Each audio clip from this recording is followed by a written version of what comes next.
If Bob Mueller's investigators question Donald Trump on the Russia probe, Trump will be facing someone who is very familiar with investigations, but so is he. In fact, USA Today reports Trump's been involved in over 4,000 of them.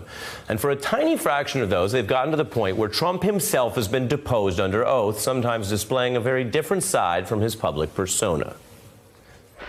I don't have my glasses. I am at a disadvantage because I didn't bring my glasses. This is such small writing. All right, well, if the witness can't actually physically read the language, that's a problem. It's very small writing. I can make it out. Do you want me to try? In other depositions, Trump reportedly has also been fiery and aggressive. What we don't know is what potentially he would do showing up to a Bob Mueller interview. Which Trump would we see? What strategies could he use? And out of this tiny group of lawyers in the whole country who've questioned Trump under oath, joining me now is attorney Elizabeth Lee Beck, one of the few lawyers in the nation who has personally deposed Donald Trump. Thanks for being here. Thanks for having me. Thanks for making the time. What did you learn about Donald Trump out of the public spotlight when you deposed him? Having deposed him twice and cross-examined him in a trial in front of a jury, at each time he behaved very, very drastically different. Let's walk through the depositions. There was one in 2011 where Correct. he said to you about your questions as an attorney with obviously a professional role to play. He said he thought your questions were stupid. I think you're asking very stupid questions. And then he said at one point to you, do you even know what you're doing? Let's go ask the questions. Correct. I remember that deposition very well. The deposition culminated right before a lunch break with him storming out of there. He threw a fit. He basically threw a fit and he stormed out of there. I can tell you, I watched people react to him. Okay, and they're very, very easily intimidated. I saw lawyers who were unable to ask a question. They got a frog in their throat. They couldn't talk. You're saying that the way he lashed out at people, in a sense, worked.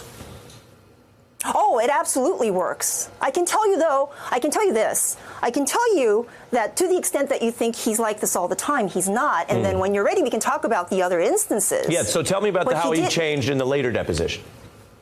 Well, the second deposition, he was completely and utterly docile. What do you account for that? Do you think that he is a multidimensional person, or you think he was just trying different strategies?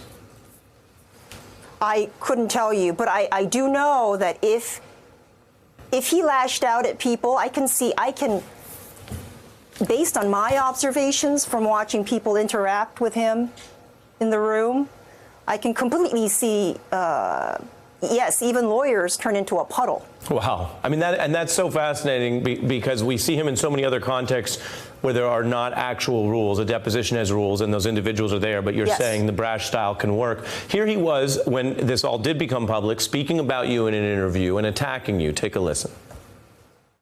She's a terrible attorney. She lost her case to me. In fact, I won legal fees. She's got a terrible reputation, in my opinion. She's got just a terrible reputation. Other lawyers have called me up, say, well, how bad she was. I beat her so badly. She's a vicious, horrible person. The case reached a settlement. Is what he said there in that clip accurate? What do you think? No. What do I think? You think I'm a horrible person? You think I'm a horrible person? Well, I'm meeting you over the TV today. I don't know. No, look. You have to understand that when the New York Times contacted me, because they combed through the deposition transcript and they wanted to talk about the lawsuit, I didn't run away and hide under the covers like a lot of lawyers do. They won't talk about it. I talk about everything, okay? You can talk to me about my cat. I'll talk about my cat. But the point was because it was in the primary. It's Sugar. Nice. Okay, that's a beautiful name for a cat. I know. We got him as a kitten. Oh. He's really sweet. He's like Spider-Man. He climbs. Anyway, sorry. Don't be sorry. I mean, you said, this is what I do. I ask questions. You mentioned the cat. I asked a question. Let me ask you another question, which is, the president right now has lawyers negotiating if and how he might testify before Bob Mueller's Russia probe. As one of the few lawyers who has questioned him, what did you learn about his responses that you think could be relevant to the way those investigators question him? I can tell you that under questioning, if he's not pitching a fit, he actually answers questions very directly. I guess one question to end on then is, do you think this is a person who has a firm grasp on the difference between exaggeration, puffery, truth, and lies, and thus maybe misleads less under an oath setting than other settings because he knows there are consequences? I don't necessarily know if he answers questions differently under oath than in other settings.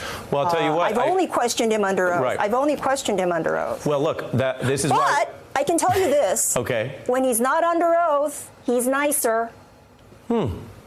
Interesting. Well, you have been in the room with him, and that's why we wanted to hear from you.